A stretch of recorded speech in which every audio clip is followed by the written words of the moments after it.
নমস্কার। আজকের আলোচনায় ঠাকুরের শক্তি সাধনার কিছু কথা তুলে ধরা হলো। হৃদয় বলিত, ঠাকুর যখন শ্রীমন্দিরে থাকিতেন তখন তো কথাই নাই, অন্য সময়ও এখন কালীঘরে প্রবিষ্ট হইলে এক অনির্বচনীয় দিব্যবেশ অনুভূত হইয়া গা ছমছম করিত।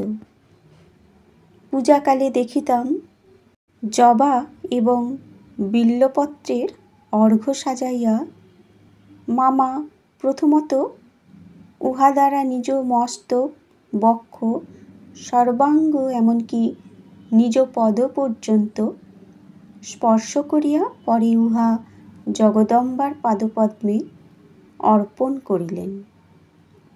কখনো সিংহাসনের উপর উঠিয়া সস্নেহে জগদম্বার চিবুক ধরিয়া আদর গান, পরিহাস বা কথোপকথন করিতে লাগিলেন, অথবা শ্রীমূর্তির হাত ধরিয়া নৃত্য করিতেই আরম্ভ করিলেন। একদিন দেখি ভোগ নিবেদন করিবার সময় একটা বিড়ালকে কালীঘরে ঢুকিয়া ম্যাও ম্যাও করিয়া ডাকিতে দেখিয়া মামা খাবি মা বলিয়া ভোগের অন্ন তাহাকেই খাওয়াইতে লাগিলেন।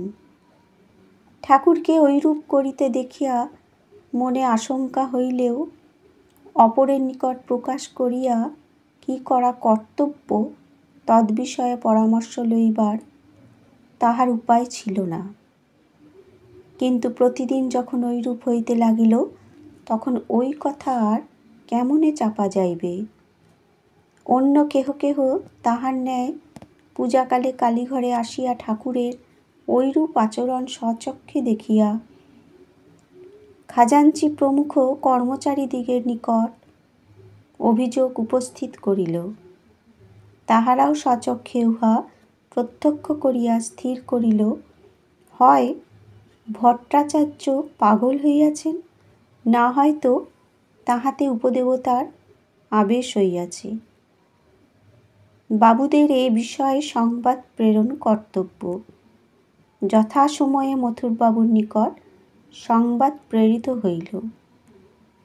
মথুরবাবু কাহাকেও কিছু না জানাইয়া একদিন পূজাকালে সহসা আসিয়া কালীঘরে প্রবিষ্ট হইলেন এবং অনেকক্ষণ ধরিয়া ঠাকুরের কার্যকলাপ দেখিতে লাগিলেন। পূজা করিতে করিতে ভট্টাচার্যের কখনো গলদশ্রুধারা, কখনো অকপট উদ্দাম উল্লাস এবং কখনো বা জ্বরের ন্যায় সংজ্ঞাশূন্যতা, অবিচলতা ও বাহ্য বিষয়ে সম্পূর্ণ লক্ষ্যরাহিত্য দেখিয়া তাঁহার চিত্ত একটা অপূর্ব আনন্দে পূর্ণ হইল। তিনি অনুভব করিতে লাগিলেন শ্রীমন্দির দেবপ্রকাশে যথার্থই জমজম করিতেছে। তাহার স্থির বিশ্বাস হইল ভট্টাচার্য জগন্মাতার কৃপালাভে ধন্য হইয়াছেন।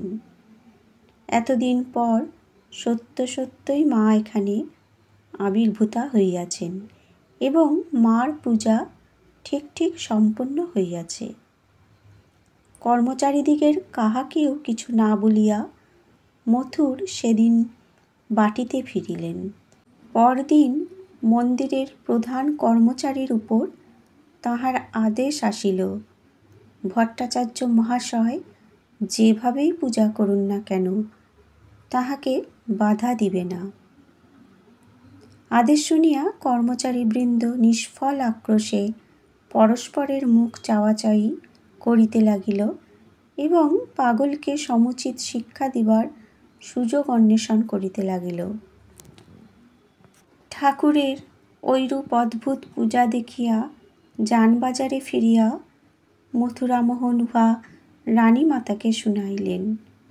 ভক্তিমতী রানী উহা শুনিয়া বিশেষ পুলকিতা হইলেন।